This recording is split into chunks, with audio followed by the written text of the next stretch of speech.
Kita akan sama-sama ngedengerin satu buah kesaksian dari seorang muda, usianya ngepas 25. Ya, usianya ngepas 25. Beliau itu seorang sarjana ekonomi dari Untar.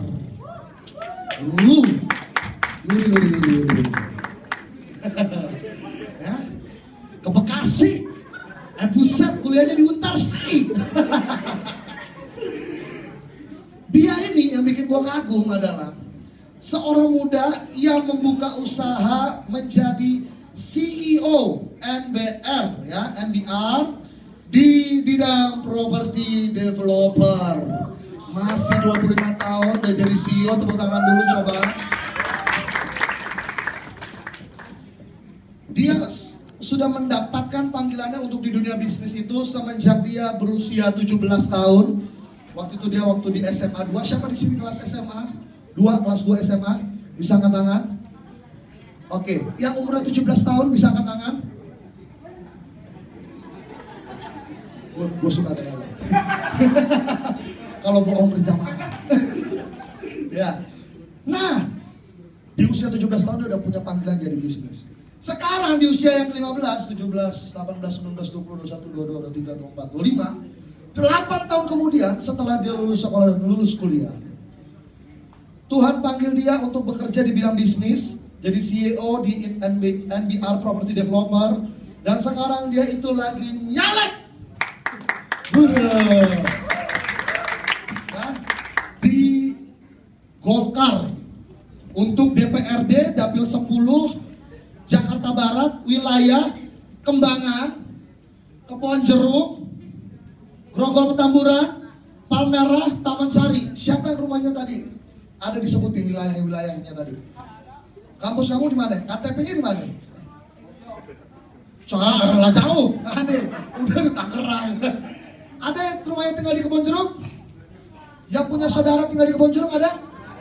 Ada, kasih tahu. Ini orang yang tepat. Mana. Oh gitu. Jangan lupa pajak promosi dulu.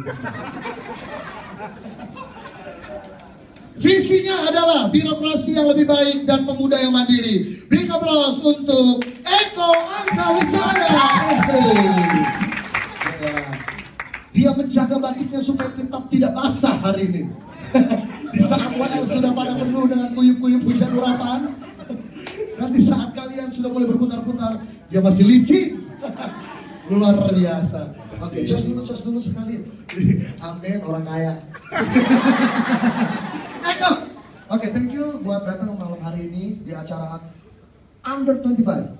Saya mempersilahkan untuk Eko bisa membagikan kesaksian buat teman-teman di sini.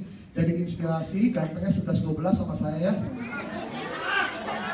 Orang setuju? Selamat. Makasih Eko. Teman-teman pada tahu nggak kalau orang Indonesia tuh rajin banget dan pinter banget? Nggak tahu ya? Ampe kalau lulus kuliah berbondong-bondong daftar kerja untuk kerja dari pagi jam 8 pagi sampai jam 5 sore terus lembur. Gajinya dibatasi. Orang Indonesia pemikir ulung. Setuju nggak mereka pemikir? Kalau mau ngelakuin sesuatu, mikirnya 2 bulan, kerjanya nggak jadi ntar. Kalau kalian ngadain kegiatan, rapatnya 3 bulan, kegiatannya 1 jam. Setuju nggak? Jadi Indonesia benar-benar pemikir ulung, mantep. Orang Indonesia cita-citanya besar. Lulus sekolah, mau jadi orang kaya, punya mobil Lamborghini, nggak mau kerja.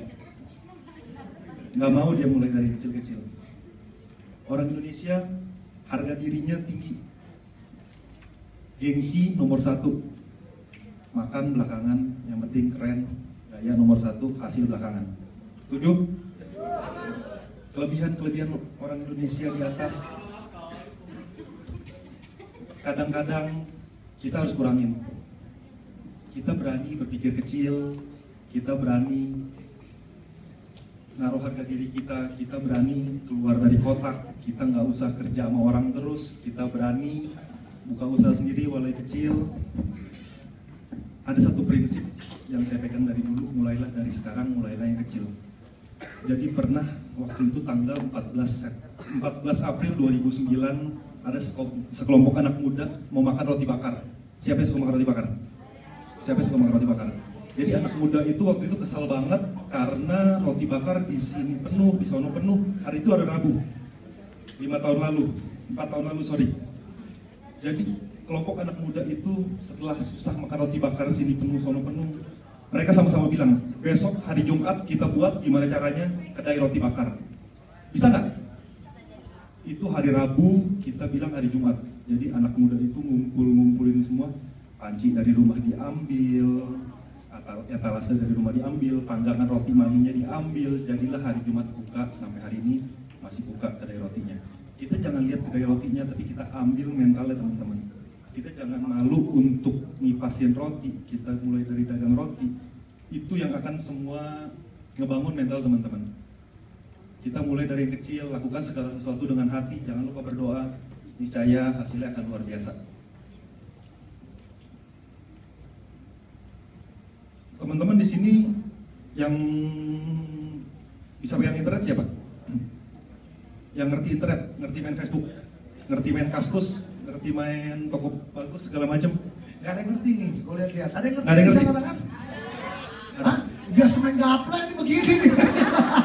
Sama ular tangga. Coba ditanya sekali lagi, yang bisa main Facebook siapa Facebook? Angkat tangan. Facebook ada yang bisa main Iya, Facebook? cuma lagi-lagi Agnes tuh yang pintar. Mau tau Agnes yang mana dia gini nih? Butuh hotspot nih. Apa? Oh, blogspot dulu. Blogspot ya. Jadi satu saran, satu masukan buat teman-teman yang mau belajar berbisnis, mulailah dari yang kecil, mulai dari online shop. Bisa coba dagang di Facebook, dagang apa? Kacamata sendiri nggak dipakai, didagangin. Itu aja mulainya. Terima kasih.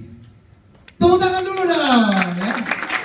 Mulailah dari hal yang paling kecil yang tidak terpakai, ya. Dari kacamata yang nggak terpakai begitu. Kacamata yang tidak terpakai. Kacamata emak kita kan zaman dulu eksotik tuh ya, udah gede. Barang antik, barang antik. Barang antik ya. Boleh dijual. Habis itu nama coret dari kartu keluarga ya. Iya. Oke, Eko. Apa yang membuat kamu bisa menaruhkan hati? Oke, this is my calling dan gua harus penuhi panggilan gua. Apa yang membuat kamu bisa ngerti di usia 17 tahun panggilan saya adalah bisnis? Waktu itu Bentar. Itu cewek-cewek di belakang jangan pada ngiler coba. Aduh, jangan pada ngiler coba. Ya. Itu tuh yang baju merah. Shh, jangan pada ngiler ya. Ini kamu mau ngejelasin ya.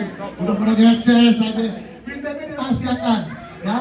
Biasanya kalau orang seperti ini, pin BB diobral, nanti kalau udah menang, pinnya dihapus kagak? Oke, apa yang membuat cita-cita dari 17 tahun menjadi seorang bisnis? Jadi waktu itu duit jajan saya kecil, ya kan? Kalau duit jajan 10.000 seminggu cukup nggak? Nggak cukup kan? Wah, gede amat. Kita dagang lagi. Saya cuma 2.000 uang jajan. Waktu itu SMA saya 10.000 per minggu. Oh, 10 minggu? Iya. Oh, 10.000 per minggu. Masih kasihan sih. Jadi gimana cara nutupinnya daripada nyusahin orang tua, kita coba dagang kecil, kita beli di pasar pagi, misalnya apa? Hobinya apa hobinya? Anak laki hobinya main apa? Basket? Futsal? Ya, beli sepatu futsal di Taman Puring, jualin ke teman-teman nih. Belinya 70.000, jual 90.000, Untung berapa itu? 50.000. Noban, gila, benar. Nah, itu awalnya dari karena pengen uang jajan yang lebih. Siapa yang uang jajannya pengen lebih, angkat tangan. Yang angkat tangan sekarang segera diberkati jadi 100.000 satu hari. Amin. Amin semua. Woi, makanya kalau ditanya segera. Oke, itu tadi dari 17 tahun sudah punya panggilan untuk bisnis. Yang kedua, saya mau tanya, ini ada membuka usaha CEO jadi NBR Property Developer. Ini apa warisan dari keluarga atau memang punya niat sendiri atau punya emang gue punya modal dan gue mau lakukan. Kenapa bisa bikin CEO? Jadi CEO. Setelah lulus kuliah 2 tahun saya kerja jadi auditor di kantor akuntan publik. Waktu itu kerja saya pulang pagi, pergi pagi, pulang pagi lagi. Bisa jam 9 pagi lagi saya pulang. Jadi kalau saya pulang oma saya nangis. Karena kasihan lembur. Kalau auditor begitu tuh kerjanya tuh 24 jam tuh. Parah. Saya nggak punya uang waktu itu, punya uang sekitar 7 juta di tabungan. Saya nekat buka usaha, nggak punya modal. Kebetulan cari sini, cari sono, kebetulan ada teman mau modalin. Saya buka dari nol usaha saya sendiri, nggak ada bantuan orang tua. Tidak ada bantuan orang tua. Jadi dengan kata lain, dari modal 7 juta itu diputar sendiri, memulai. Jadi ini sebenarnya kalau tadi online shop nih kelas beginner, sekarang saya ajarin intermediate nih. Intermediate. Jadi kalau saya pakai sistem ada yang namanya fundraising. Jadi di mana saya kerjasama sama investor, di situ saya bagi hasil. Modal investor 100 kasih pinjam ke saya, untungnya nanti 50, 10 buat saya, 40 buat investor. Ya. Tapi kalau 100 ya 100 miliar, 10 miliar jadi gede kan? Wih, ini pinter nih. Cuan, tepuk tangan dulu dong. Ya, dan ini keberhasilan dari seorang Eko Angkawijaya ini tidak lepas dari seorang mentor yang bernama Bandi Angkawijaya. Beliau adalah paman sendiri. Bagaimana ketika si paman ini memberikan arahan bahwa ayo kok kita sama-sama lah jadi orang kaya. Gimana cara proses pementorannya waktu yang diterima Eko? Bagaimana? Jadi sebenarnya paman saya itu dari anak-anak oma itu anak paling bandel. Anak paling bandel, dan kebetulan saya cucu paling bandel, jadi nyambung. Oh, nggak kelihatan mukanya ya? Ya, terus jadi apa aja yang diajarin? Dari nyambung di situ. Kalau sama paman-paman lain mungkin saya nggak bisa begitu cerita, tapi sama beliau saya bisa cerita nyambung. Beliau kasih masukan, begitu ada masalah beliau bantu selesain. Jadi kalian juga harus ketemu mentor. Kalau kalian anak baik-baik, cari paman yang baik-baik. Kalau anak bandel-bandel nih, kayak di sini nih kayaknya nih, cari mentor yang bandel-bandel. Jadi nyambung.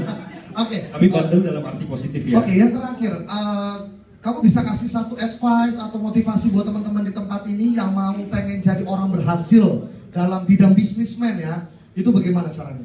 Mulailah dari yang kecil, mulailah sekarang. Jangan banyak bertele-tele, lakukan sesuatu dengan hati. Jangan lupa berpikir besar. Amin. Amin. Beri tepuk tangan dulu. Dan kalau saudara beruntung ya, saudara akan menjadi seperti saya yang mendapatkan kartu namanya ya. Thank you so much. Belum dicosip, udah turun aja. Ya.